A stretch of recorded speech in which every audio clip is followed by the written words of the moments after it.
అందరికీ నమస్తే. ఈరోజు నాకు గవర్నమెంట్ ఒక గుర్తింపు కార్డు ఇచ్చింది, గుర్తింపు పత్రం. నేను అవన్నీ నాకు ఫేస్ అవుతాయని తెలిసే ఇండిపెండెంట్ జర్నలిజానికి వచ్చిన. నేను ఉత్తగా టైంపాస్కు లేకపోతే ఎవరో బెదిరిస్తారనో లేకపోతే ఏదో చేస్తారనో రాలే. నేను అన్నీ ఒక్కొక్క మెట్టు ఎక్కుంటే ఇక్కడ దాకా వచ్చినాం. ఏమైంది ఇప్పుడు అంటే మీకు ఈ వీడియోలు బాగా గుర్తుంటాయి. సీతక్క, నేను కాంగ్రెస్ గవర్నమెంట్ కూడా చూసిన. వైఎస్ రాజశేఖర్ ముఖ్యమంత్రిగా ఉన్నప్పటి నుంచి కాంగ్రెస్ పార్టీ చూసిన. నేను యాజ్ ఏ రిపోర్టర్గా రోజు గాంధీభవన్ పోయేవాడిని, చూసేవాడిని. ఒరిజినల్ కాంగ్రెస్ వాళ్ళైతే ఖచ్చితంగా స్పోర్టివ్గా తీసుకుంటారు. ఏదైనా ఉంటే విమర్శ అయినా ఆరోపణ అయినా వాళ్ళు స్పోర్టివ్గా తీసుకుంటారు. అది నాకు తెలుసు, ఆ విషయం అందరికీ తెలుసు అది. కానీ ఒరిజినల్ కాంగ్రెస్ కాదు కదా, నకిలీ కాంగ్రెస్.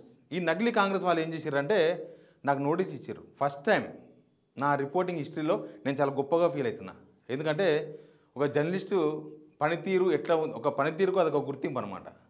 మనం ప్రభుత్వాన్ని ప్రశ్నిస్తాం, 100% ప్రశ్నిస్తాం. 100 కేసులు పెట్టినా ప్రశ్నిస్తాం. ప్రశ్నిస్తే వాళ్ళు నోటీస్ ఇచ్చారు. ఇప్పుడు ఏం నోటీస్ ఇచ్చారు? నేను చెప్పింది ఏంటంటే దీన్ దయాళ్ ఉపాధ్యాయ్ స్కీమ్ మనం ఎప్పుడు చేసామంటే ఇది ఆగస్టు వీకెండ్లో, తర్వాత ఆగస్టు లాస్ట్తో పాటు సెప్టెంబర్ 1st వీక్లో చేసినాం. అప్పుడు చేసిన వీడియోలు అవి. దీనికి సీతక్క నోటీసులు ఇచ్చింది. సీతక్క నోటీస్ ఇస్తే అంటే ఇవి సీతక్క నోటీసులుగా చూడొద్దు మనం. సీతక్కతో పాటు రేవంత్ రెడ్డి, వీళ్ళందరూ ఒకటే బ్యాచ్ కదా, ఒక బ్యాచ్. రేవంత్ రెడ్డి, సీతక్క, ఇదంతా సపరేట్ వర్గం. ఈ వర్గం కాంగ్రెస్లో కలిసినట్టు ఉంటుంది కానీ కలవదు. పాలు నీళ్ళు కలిస్తే కానీ ఈ నీళ్ళు ఇవి పాలలో కలవదు. అయితే ఇప్పుడు ఏమైందంటే ఇవి చేసినా కదా, దీనివల్ల వీళ్ళకు తీవ్రమైన ఏమంటారు దాన్ని, డిస్టర్బెన్స్ అయినట్ట వాళ్ళు. తర్వాత లేని ఆరోపణలు అంటవి. నేనేమి మీరు తిన్నారని చెప్పలేదే. మీ దగ్గరకు ఒక ఫైల్ వస్తుంది, ఆ ఫైల్ను ఈ వ్యక్తి తీసుకొని వస్తున్నాడు. ఇంకో ఈ వ్యక్తి, ఈయన ఎవరో కాదు, Mulugu Congress president. I'm ready brother, నీవు ఎవరైనా కావచ్చు, నీవి చాలా ఉన్నాయి కాంప్లైంట్లు. ఔటర్ రింగ్ రోడ్ దగ్గర 3 ఎకరాల కాంప్లైంట్ కూడా నా దగ్గరనే ఉంది. నేను ఇంకా వేస్తా. టైం కోసం చూస్తున్నా, మంచి టైం ఇచ్చినావు నాకు. నీ కబ్జాలు, నీ కథలు అన్నీ నేను బయట పెడతా, అప్పుడు తెలుస్తుంది. సీతక్క బయట కనిపించినంత మంచిది కాదని చాలామంది చెప్తారు. మంచిది అంటే సీతక్క బయట కనిపించే దయా హృదయరాలు, లేకపోతే కరుణామయి ఏం కాదు అని చాలామంది చెప్తూ ఉంటారు. బట్ ఎప్పుడు నమ్మం. లోపల చాలా క్రూరత్వం ఉంది అనేది అప్పుడప్పుడు బయటపడుతూ ఉంటుంది. ఇప్పుడు ఆ క్రూరత్వం ఏంటంటే ఇది ఎఫ్ఐఆర్ కాపీ. నా మీద ఎక్కడ కంప్లైంట్ ఇచ్చింది తెలుసా? ములుగు కాన్స్టిట్యున్సీ, ములుగు జిల్లా, పాస్రానేనా నాకు ఆ ఊళ్ళు కూడా తెలియవు. పస్రా అన్నాడు చూడు. పస్రాల నా మీద కంప్లైంట్ ఇచ్చారు. ఎప్పుడు ఇచ్చారో కానీ ఇవాళ వచ్చిండు ఒక కానిస్టేబుల్, హెడ్ కానిస్టేబుల్ వచ్చిండు మన ఆఫీస్కు, సిగ్నల్ టీవీ ఆఫీస్కు. ఫస్ట్ టైం నా దగ్గర చాలామంది పోలీస్ ఆఫీసర్స్ వాళ్ళు వచ్చిపోతుంటారు. బట్ వాళ్ళ బాధలు చెప్పడానికి వస్తారు మన దగ్గరికి, మా దగ్గర ఇట్లుంది అట్లుంది అని. కానీ ఫస్ట్ టైం ఒక హెడ్ కానిస్టేబుల్ నోటీస్ పట్టుకొని వచ్చిండు, ఎఫ్ఐఆర్ కాపీ పట్టుకొని వచ్చిండు. మీ మీద ఎఫ్ఐఆర్ అయింది, ములుగు పస్రా పోలీస్ స్టేషన్లో అయ్యిందని చెప్పి పట్టుకొని వచ్చిర్రు.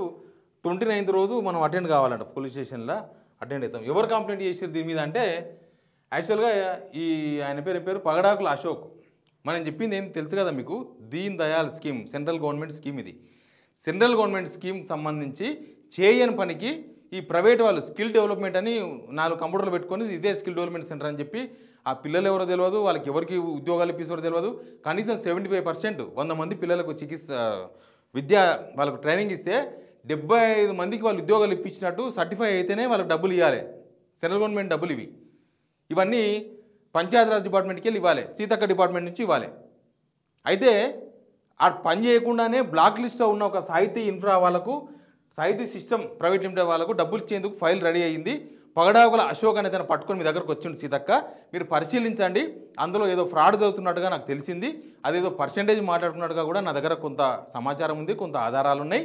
మీరు పరిశీలించండి, అది న్యాయబద్ధంగా ఉంటే సంతకం పెట్టండి, లేదు అంటే ఎందుకు అనవసరంగా డబ్బులు వేస్ట్ చేయకండి. అది మన పిల్లలకే, మన బడుగు బలహీన వర్గాల పిల్లలు ఊర్లలో టౌన్లలో కంప్యూటర్ నేర్చుకుంటారు కదా, ఈ కంప్యూటర్ ట్రైనింగే డిటిపిలో లేకపోతే ఇంకేదో ఎక్సెలో అదో ఏదో నేర్పించి ఇదే స్కిల్ డెవలప్మెంట్ అని చెప్పేసి వాళ్ళకి ఉద్యోగాలు పెట్టియాలి ఆ సంస్థలు. ఆ కంపెనీ ఈ సాహితీ సిస్టమ్స్ ప్రైవేట్ లిమిటెడ్ అనే కంపెనీ ఏదో ఫ్రాడ్ కంపెనీ లాగా నాకు తెలిసింది. ఫ్రాడ్ కంపెనీ అవతల పక్క రాష్ట్రంలో దాన్ని మొత్తం బ్లాక్ చేసి పడేసారు. ఇవన్నీ ఉన్నాయి కాబట్టి పరిశీలించండి అని చెప్పిన నేను. పరిశీలించని చెప్తే దానికి ఒక కౌంటర్ ఇచ్చింది ఆమె. అంటే ఒక ప్రెస్ నోట్ ఇచ్చింది, ఇదంతా తప్పు, అట్టెట్లా చెప్తారు, మా డిపార్ట్మెంట్లో అంతా మంచి జరుగుతుంది, ఇదంతా ఏదో బీఆర్ఎస్ వాళ్ళు చేస్తున్న కుట్ర అని. నేను మళ్ళీ చెప్పిన బీఆర్ఎస్ లేదు, తొక్కలేదు, శివారెడ్డి నేను యాజ్ ఏ జర్నలిస్ట్గా నాకున్న సమాచారం సెక్రటరీ నుంచి నడుచుకుంటే 2 నిమిషాలు మా ఆఫీస్ నుంచి నాకు సమాచారం ఉంది మీ డిపార్ట్మెంట్లో ఏమవుతుందో చూసుకోండి అని చెప్తే కేటీఆర్ జీతగాని వెని నాకు మళ్ళీ రిప్లై ఇచ్చింది ఆమె, మళ్ళీ ప్రెస్ నోట్ ఇచ్చింది. నేను సమ్మక్క సారలమ్మల మీద ప్రమాణం చేసిన, నా కేటీఆర్ జీతం ఇస్తలేడక్క, మీ దగ్గరికి ఫైల్ వచ్చిందా లేదా, మీరు సమ్మక్క సారలమ్మల మీద ఒట్టేసి చెప్పురంటే ఇప్పటిదాకా నా పాత ఇప్పటిదాకా రిప్లై లేదు. ఇంకా పోయి లాస్ట్ పోలీస్ స్టేషన్లో కేసు పెట్టిండ్రు. ఎవరితోనే పెట్టించారు, ఎవరో పాపం మనోడే బ్రదర్ రాజ్పూత్ సీతారామయ్య అని చెప్పి ఎస్టీ గిరిజన్ ఆయనతోనే పెట్టించారు. సరే మనోడు ఎందుకో ఇంకా వాళ్ళు పెడతారు కదా, పెట్టిస్తారు. ఇట్లనే పెట్టేయాలి కదా, మనం జనాల కోసం రాజకీయం చేస్తే అది వేరే ఉంటుంది, మన రాజకీయం వేరే కదా.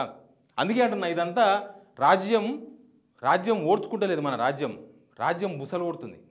ఎవడు ప్రశ్నించొద్దు, ఎవడు మాట్లాడొద్దు, ఎవడు మన గురించి చెప్పొద్దు బయటికి, అంత సీక్రెట్ రహస్యంగా జరిగిపోవాలి. అసలు వీళ్ళు పొద్దుగా లేస్తే రాజ్యాంగం పట్టుకొని తిరుగుతారు, పొద్దుగా లేస్తే మాది ప్రజాపాలన అంటారు. నేను నా కెరీర్లో అమిత్ షాని ఇంటర్వ్యూ చేసిన. అమిత్ షాని చాలా గొట్టు ప్రశ్న చేసిన, నిజంగానే దేశమంతా వైరల్ అయింది ఆ వీడియోలు. కోన పత్రకార్ ఐసా పూచే ఇతనా డేర్ పత్రకారే అని చెప్పి అసలు నాకే తెలియదు. నాకు చాలామంది పెట్టిన వేరే రాష్ట్రాలకు వెళ్ళి నీ గురించి ఇట్లా వీడియోలు పెడుతున్నారు, నీవు అమిత్ షా నేను ఇంటర్వ్యూ తిరుగుతూ ఉందని. ఎక్కడెక్కడి నుంచో వెస్ట్ బెంగాల్, బాంబే, ఢిల్లీ. అసలు కాంగ్రెస్ సోషల్ మీడియా ఇన్ఛార్జ్ ఇక్కడ కదా, అక్కడ ఢిల్లీలో ఉంటారు కదా, ఆయనే ఫస్ట్ ట్వీట్ చేసిండు, ఆ వీడియో పెట్టి ట్వీట్ చేసిండు. అమిత్ షాను చూసిర్రా ఎట్లా అడిగిండు, ఒక రిపోర్టర్ ఎట్లా అడిగిండు, అసలు దేశంలో ఏ రిపోర్టర్ ఇట్లా అడుగుతాడా అని చెప్పేసి ఆయన్నే బయటపెట్టింది. ఆయన పేరు నాకు గుర్తులేదు, ఆయన్నే పెట్టిండు. అంటే నేను అమిత్ షాను క్వశ్చన్ చేస్తే కూడా నా మీద ఎవరు కేసు పెట్టలే, అమిత్ షా కూడా కేసు పెట్టలే, బీజేపీ కూడా నా మీద కేసు పెట్టలే. ఒక రిపోర్టరు అడుగుతాడు, ఓ రిపోర్టర్ మాట్లాడతాడు. మరి ఎవరు మాట్లాడతారు? రిపోర్టర్ మాట్లాడొద్దు, ప్రతిపక్ష బోర్డు మాట్లాడొద్దు, జనం మాట్లాడొద్దు, ఎవ్వరు మాట్లాడొద్దా? మీ మీద ఎవ్వరు అడగొద్దా? నేను కేసీఆర్ ముఖం మీద చాలా క్వశ్చన్లు వేసిన. స్పోర్టివ్గా తీసుకున్నాడు, ఓ మాట చెప్తే అన్నాడు, ఓ మాట చెప్తే చెప్పిండేమో. కేటీఆర్ను కూడా నేను మస్తు క్వశ్చన్లు వేసిన. ఆయన మంత్రిగా ఉన్నాడు, ఆయన బీఆర్ఎస్ గవర్నమెంట్ నెంబర్ 2 కదా, మస్తు క్వశ్చన్లు వేసిన. ఆయన కూడా స్పోర్టివ్గా తీసుకున్నాడు, కొన్ని సమాధానాలు చెప్పిండు, కొన్ని సమాధానం చెప్పలేదు, నో కామెంట్ అన్నాడు, రకరకాల ఇష్యూస్ జరిగినాయి. అట్లా ఉండాలి కానీ ఇదేంది భయపడేది లేదు. మిస్టర్ అశోక్, మీ బండారం ఇంకా ఇప్పుడు బయట పెడతా, ఇప్పుడు స్టార్ట్ చేస్తా. చాలా ఉన్నాయి కాంప్లైంట్స్ నా దగ్గర, తవ్వాల్సిన పనే లేదు, నేను తవ్వాల్సిన పని లేకుండా నా దగ్గరకు చాలా వచ్చినాయి. సీతక్క గారు మీ డిపార్ట్మెంట్లో ఏమవుతుంది, అసలు ఈ ఫైల్ ఏంది, దీని కథ ఏంది, కమిషన్ ఏంది. ఇంకా మీరు ఆగిర్రు కాబట్టి నేను కూడా ఆగిన గౌరవంతోన. దీనిలో ఇంకా ఫుల్ ఫ్లెడ్జ్గా ఇంకా ఏం జరిగిందో మొత్తం దొరుకుతా, మొత్తం మీ ముందర పెడతా. నేను ఇట్లాంటి కేసులకి ఏం భయపడే వ్యక్తిని కాదు. I'm ready to face. నేను వచ్చిన కదా, నేను సిగ్నల్ టీవీ పెట్టిన రోజే ఇట్లాంటి కేసులు అవుతాయి. కాకపోతే ప్రజాపాలన కదా, కొద్దిసేపు ఓడ్చుకుంటారేమో అనుకున్నా. మీకు ఓపికే లేదని నాకు అర్థమైంది. మీకు ఓపిక లేదు, పేరుకే ప్రజాపాలన, లోపలంతా లొటపీస్ పాలన అని అర్థమైంది నాకు ఇప్పుడు. అదే కదా దీని అర్థం, పేరుకు మాత్రమే ప్రజాపాలన అని చెప్తారు. నా మీద ఇవాళ ఎఫ్ఐఆర్ అయినంత మాత్రాన, ములుగు పోలీస్ స్టేషన్లో పస్రా ఎక్కడో అయినంత మాత్రాన నేను కాదు, ఆయన నోటీస్ ఇచ్చింది, చాలా మర్యాదగానే తీసుకున్నాం. ఒకసారి అది కూడా చూడండి. పాపం హెడ్ కానిస్టేబుల్ వచ్చిండు, ఆయన కూడా మర్యాదనే మాట్లాడిపోయిండు. ఏం చేస్తాం, అట్లా ఉన్నది పొజిషన్ అని.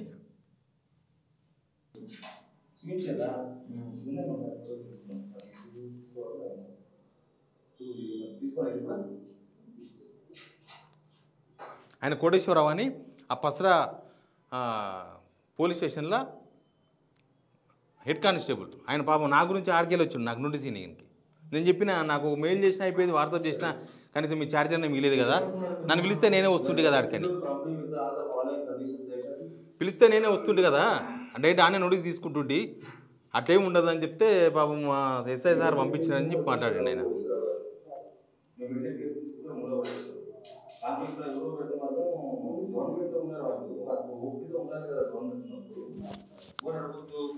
జర్నలిస్ట్ ఏం మాట్లాడద్దు, ఏం చేయదు అంటే ఎట్లా? ఇప్పుడు దీన్ దయాళ్ స్కీమ్ అంటే స్కీమ్, అది పెద్ద స్కామ్ చేసారు. స్కామ్ అవుతుంది, ఆపినాం, ఇప్పుడు మళ్ళీ అవుతుంది. నాకు తెలుసుగా దాన్ని ఏమవుతుందో.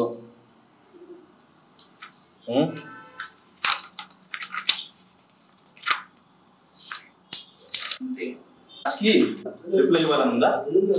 అట్లా ఎఫ్ఐఆర్ చేసి పెట్టారు, ఇప్పుడు అవసరం వచ్చినప్పుడు చెప్పుకోపోతారు, అంతే కదా. వినడం మూడు కాన్సెన్స్ చెప్పుకోపోతారు, సీతాక కాన్సెన్స్. అయ్యో మరి ఎందుకు ఇవన్నీ? Subsection 3, Section 35 Bharatiya Nagarik Suraksha identify during investigation FIR case number Congress అయితే తీరంగా ఒరిజినల్ కాంగ్రెస్ అయితే ప్రజాస్వామ్యము అది కొంత ఓపెన్ ఉంటారు. వాళ్ళు ఏం చేస్తారంటే ఆయన ఏం చేస్తాడు కానీ అదే చెప్తున్నా, స్పోర్టివ్గా పొలిటీషియన్ ఎప్పుడైనా స్పోర్టివ్గా తీసుకోవాలి. కానీ ఈ ఈ చిన్న ఆరోపణకు లేకపోతే మీ డిపార్ట్మెంట్లో ఏం జరుగుతుందో చెప్తేనే ఉలిక్కి పడితే రేపు నేను బయట పెట్టబోయే విషయాలకు ఉలిక్కి పడతారా ఊరేసుకుంటారా నాకు తెలియదు. చాలా విషయాలు చెప్తాను నేను. ఇప్పుడు పుస్తకం దాకానే ప్రాబ్లం, కానీ పుస్తకం నాకు ఏముంటుంది, ఇక మన ఇష్టం. పుస్తకం కట్టిర్రు ఇప్పుడు, ఇంకా మన ఇష్టం అన్నట్టు చేయొచ్చు. కాసుకుందాం. సీతక్క గారు, నేనేం భయపడే వ్యక్తం కాదు. వస్తా మీ కాన్స్టిట్యూన్సీకి వస్తా, మీ కంప్లైంట్ ఇచ్చిన పోలీస్ స్టేషన్కి వస్తా, రిప్లై ఇస్తా, ఏడికంటే ఆడికి. ఇంకా నేను అన్ని ఫేస్ చేద్దామని వచ్చిన మార్కెట్లకు. ఓకే, బట్ ప్రజాస్వామ్యం ఎక్కడ పోతుందని జనం ఆలోచించాలి. ఒక జర్నలిస్టును నేను దగ్గర 16-17 ఇయర్స్ జర్నలిస్ట్ని నా జీవితంలో ఫస్ట్ టైం ఒక ప్రశ్న వేసినందుకు నా మీద కేసు బుక్ అయింది ఈరోజు. ఇది ఇలా నడిపిస్తున్న ప్రజాపాలన.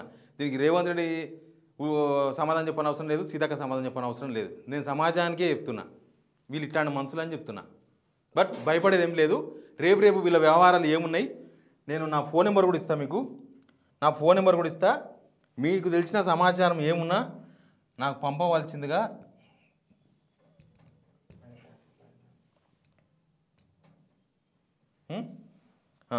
నా సమాచారం కూడా ఇస్తా మీకు.